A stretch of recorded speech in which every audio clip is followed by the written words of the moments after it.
Hey everyone, it's Mike Andes. I'm the founder and CEO here at Copilot CRM, and I'm excited today to talk to you about something that is not often discussed, and that is credit card processing fees and what we've done to make sure that there is compliance as well as optionality, and we're saving you as much as possible when it comes to credit card processing. So let's go ahead and jump into this. This is actually a feature that very few CRMs actually allow, and that is passing along the processing fee to customers. And Copilot's had this for quite some time. I want to go over a little bit of background. That's how do CRMs make money? The reason I bring this up is because it's actually a huge reason as to why a lot of other CRMs do not have this feature. And so many CRMs either create their own payment portal and they get a big slice, like 0.5% or a percentage point from Stripe, like another payment processor, or they just get bought out by credit card processing companies. And it's in their best interest, obviously, to increase those transaction fees. And I just want to be very clear, I'm not against that. I'm mostly just sharing this from an educational perspective so you understand how the industry actually is working. If someone is paying, let's just call it $500 a month for software, that's relatively small compared to $5,000 a month in credit card processing fees if they're doing $150,000 in revenue, and that's all going through a payment processor that's taking 3%. So our approach here at Copilot is slightly different. We pass through Stripe fees exactly as they are from Stripe to you. So it's 2.9% plus 30% per transaction for credit cards. For ACH, which is bank accounts that are put on file, it's a 0.8%, so a lot less, as well as it's capped at $5. So if someone has a $50,000 job, if they do pay through ACH, you're still just getting charged $5. This is what Stripe charges us. And our goal here at Copilot is to really focus on the software side of things and then try to figure out how to save you more money on processing fees in general.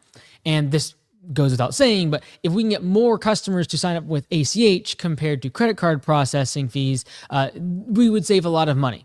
And even when I look at the future of Copilot, I would rather figure out how can I save, as prices increase, as costs go up. If we ever have to increase our pricing at Copilot, I would rather be able to save $5 or $10 for every dollar that we have to increase our cost, because we're focused on this, which is saving you money at the processor level. Because as you scale and grow the business, 2-3% starts to really add up fast. So why this matters for CRMs, and kind of, again, just showing full transparency behind the curtain, is credit card payments cost 5 to 10 times more in processing fees than ACH. Now, this is going to be a much higher number if you are doing smaller transactions, and it's still going to be 5-10 times more if you are doing larger transactions.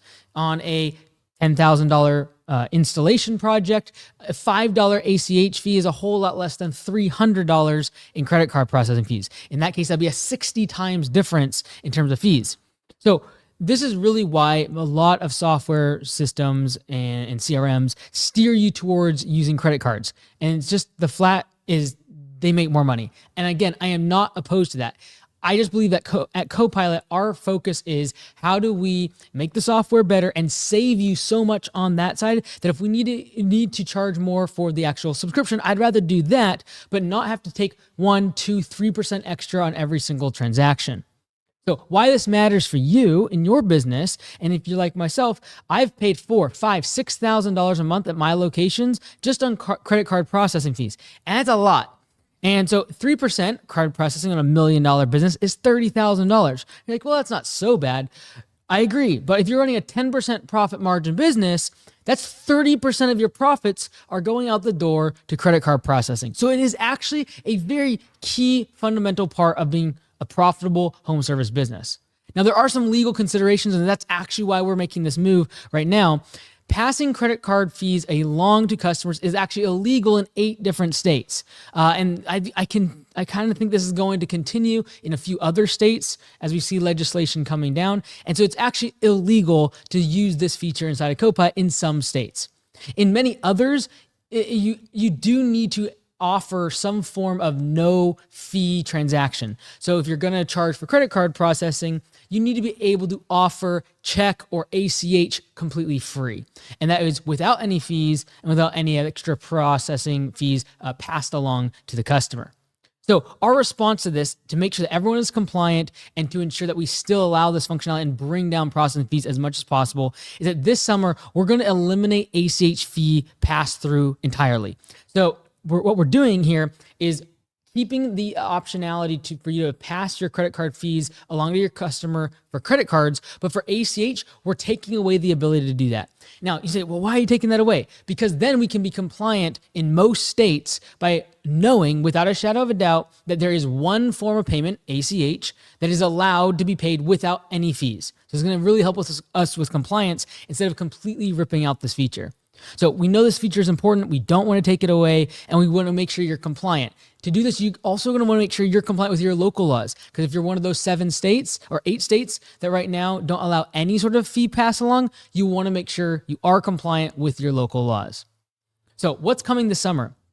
We're going to, like I said, to stay compliant and protect members, the credit card fee pass along will only be available if ACH is enabled. So if you're an enterprise level subscription inside of Copilot, you can have ACH. That is going to no longer have any fee attached to it. ACH, customers will be able to process there for free. By doing that, we'll be able to then charge for credit card fees in most states. And again, you'll want to check compliance in your local area. So in other words, if there's no ACH payment option, you will have no option to pass along credit card fees to customers. And this, by doing this, it's going to actually encourage customers to choose ACH because they will no longer have a fee if you've been charging fees in the past. Now, you might be saying, well, I don't charge fees right now. Like, this doesn't really mean a lot to me.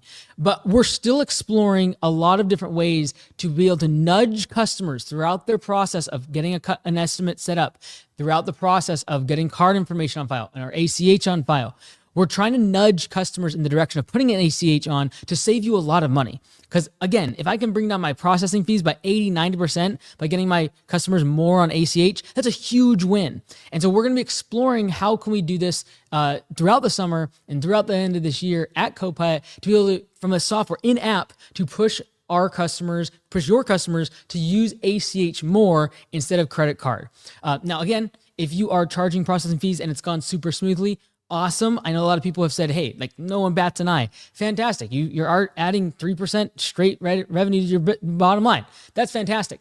Now you might be hearing this and maybe you're like, I didn't even know we could do that inside Copilot. Well, this would be my 2 cents. My 2 cents is that you just bake your processing fees into your pricing. All right. I do believe this is the best strategy. And then as we begin to roll this out, offer ACH incentives. So down the road, we'll be able to potentially have a dollar discount or percentage discount if customers do use ACH, incentivizing them to use or at least put an ACH on file that you can charge it down the road for recurring services.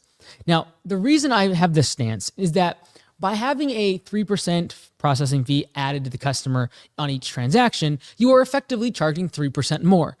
It is my belief that if you went out right now, like, I'm going to go and tell all my customers they got to charge processing fees. Great. I don't think you'd actually have a whole lot of pushback. I also don't think that if you raise prices by 9% or 3 times as much, you'd have a lot of pushback either. And so in my opinion, I would just raise prices by at least 10%. Like I actually really like to raise prices by at least 15%, but that's when I hit capacity, when I'm trying to go into profit mode. But if you're just like, I just want to make more money, great. Go ahead and raise your prices by 6%. That's twice as much you would be collecting if you were passing 100% of your fees to the customer, the 3% approximately of credit card processing. I guarantee you'll have about the same amount of kickback if you raise prices by 6% on every single customer versus starting to charge them processing fees. And the admin time related with having to answer questions of customers confused as to why that's tacked on. So that's my 2 cents. Just know that we are always looking at how to save you more on processing. And as we've revamped the estimate portal, the customer portal, and throughout 2025, we'll be looking at how do we nudge customers more and more towards ACH and potentially give them incentives to do so that you're able to customize. I appreciate you all. We want to make sure that you're compliant. And so please bear with us as we make sure that this happens throughout the summer. We'll do it in a slow fashion. If you are in the solo version or in the pro version of Copilot, you will need to get into the enterprise level to be able to offer ACH if you also want to pass along credit card processing fees in the future. Love you all and hope you have a fantastic day.